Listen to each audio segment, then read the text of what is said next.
If you're an expert in the world of intellectual property, you already know it is a very crowded space. So how do you go from being just another smart person in the room to being the go-to authority?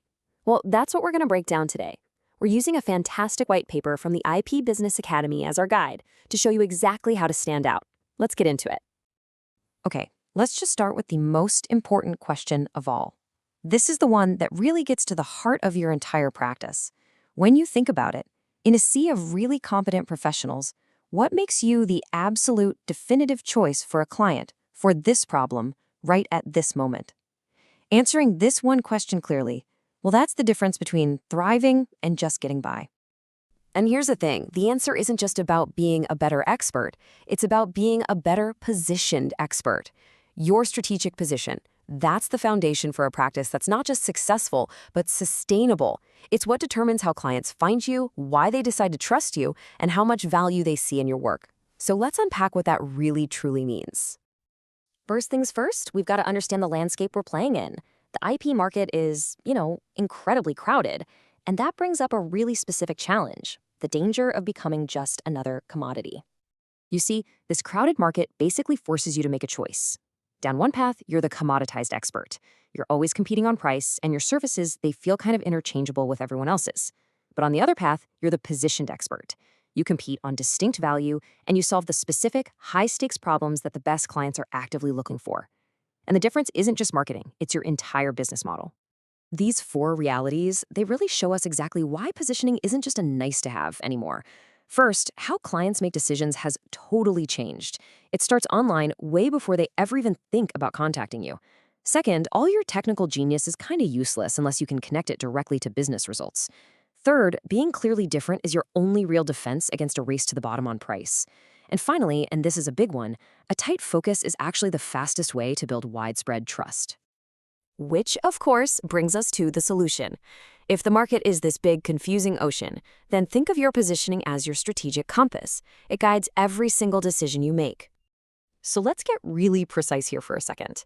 The white paper defines positioning as the art and discipline of deciding how you want to be seen by a very specific audience. It's not an accident. It's a deliberate choice you make about who you're going to serve and which problems you are going to absolutely own in the market. I just love this metaphor. Positioning isn't some internal mission statement you hang on the wall. It's a communication architecture. It literally provides the blueprint for everything you say and do out in the world, from what you post on LinkedIn to how you run your client meetings. It makes sure everything you do is telling the same powerful story. So, what's the payoff? What does a strong position actually do for you? Well, for starters, it narrows your focus so you become memorable. It connects what you do to the results clients actually care about, which creates a super clear path for them to find you and hire you. It lines up your reputation with real, verifiable proof. And ultimately, it turns what you know, your intellectual capital, into who you know and who trusts you, your relational capital. And that's how you build a real career.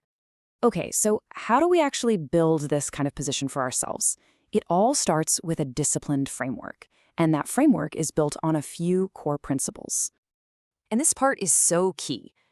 Great positioning isn't just about having good gut instincts. It's about turning that intuition into a repeatable, structured system that you can actually rely on to grow your practice day in and day out. Let's look at a few of the most powerful principles. The second principle is a total game changer, client centricity. This means you stop talking about your services and you start talking about their world. What's their mission? What are their budget constraints, their KPIs? The moment you do this, you instantly shift from being just another vendor to becoming a trusted strategic advisor. It changes everything. All right, next up, principle 4, evidence before claims. Look, we live in a world that is just saturated with noise. Proof is the only thing that cuts through. So instead of just saying you're a leader, you show it. You show it with case studies, with hard numbers, with content you've published on trusted platforms. This is how you build trust that goes way beyond your personal network. Now this one is so powerful because it feels completely backward at first. Focused exclusion. Deciding what you don't do is every bit as important as deciding what you do. Seriously, saying no to opportunities that aren't a perfect fit, it signals confidence, it sharpens your focus, and it actually ends up attracting more of the exact work you really want. So we've covered the what and the why. Now, let's get really practical and talk about the how. How do you actually build this strategy for yourself? It's a structured process, not just guesswork. You start with an audit. You look back at your past successes to find where you deliver the most value. From there, you build a narrative, your core story. That story then fuels a consistent content plan. And finally, you use clear metrics to track what's working and adapt. It's a deliberate cycle of doing, learning, and refining. And that content plan comes to life through a coordinated ecosystem.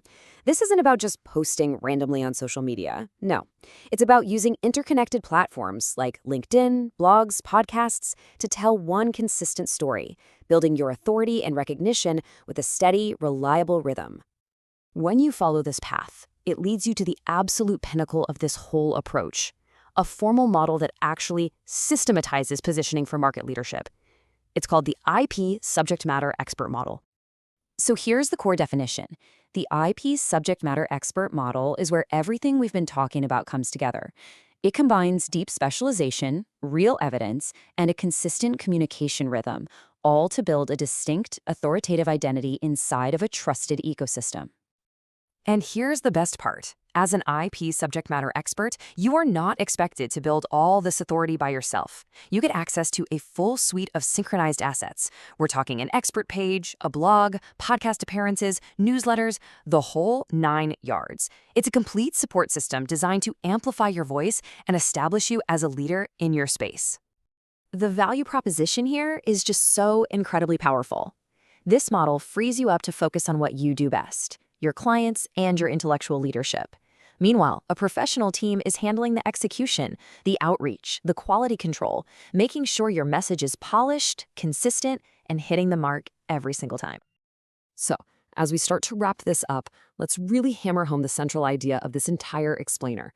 Positioning is not a marketing accessory. It's not some fluffy add-on. It is the fundamental strategic infrastructure for your credibility as an expert. It's the foundation of everything else. And I'll leave you with this one last thought to chew on.